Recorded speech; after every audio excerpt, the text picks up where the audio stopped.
Hi.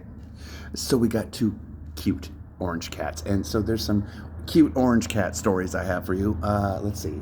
When I get up and go to work, and I tie up the bag of trash, every time there's handles right on a plastic bag of trash, and every time I turn my back, the second I turn my back, cat number one or two, whatever you call him, Poe Dameron, he starts gnawing on the plastic handle. He pranks me every time. So when I go to pick up the trash bag, whoops, it slips through my hands. Like he knows he's pranking me. Yeah.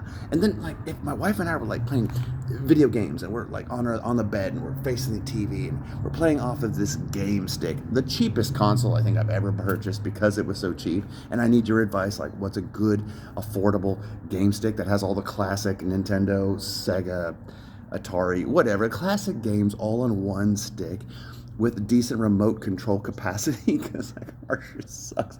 Look, I'm getting distracted, but as I'm on my stomach, my feet are propped up on the pillow, I'm facing the TV. Well, here comes cat number two or one or two, Phineas Carpopoulos, and he's like almost all up in there. He's almost all up in there. Oh God, no, don't trip. It's not weird. I've got boxers, I've got sweatpants, but he curdles up. He wedges his entirety into the crack crotch area of where I am, lying on my belly playing video games. I mean, I'm trying to get my Tetris on. I'm trying to get my Super Mario Brothers and my Yoshi cart or whatever. I'm trying to do some centipede with the wifey. This cat. Phineas Carpopoulos, he's all up in there. What the hell? Why are you trying to prank me, son? The other one. I don't know. It's fun. Look, I try to put my shoes on in the morning as I'm tying my shoes. He thinks that's fun because we also have a separate shoelace or two for them. And when you drag a shoelace, like a long shoelace, on the floor, they get excited and they try to attack it. So now I'm trying to tie my freaking shoes. And cat number one or two, Poe Dameron, he's like, this is the game. And he won't let me tie my shoes. he's preventing this. I'm trying to get to work and he's trying to keep me home, which is sweet. Because, damn it. I love my cats. My fur babies, 1 and 2. Phineas Carpopoulos and Poe Damerons. And it's such a sweet little thing. It's so much fun.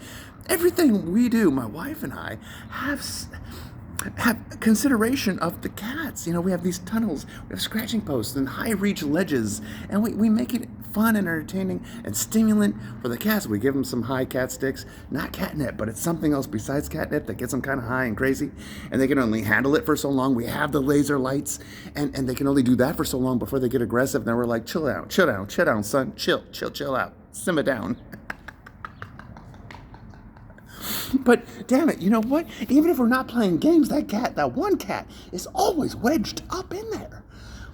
And I feel like I have to move so subtly, like I don't want to disrupt his slumber, you know, but what about my slumber? What about my peaceful sleep? I'm not comfortable with things wedged up in there.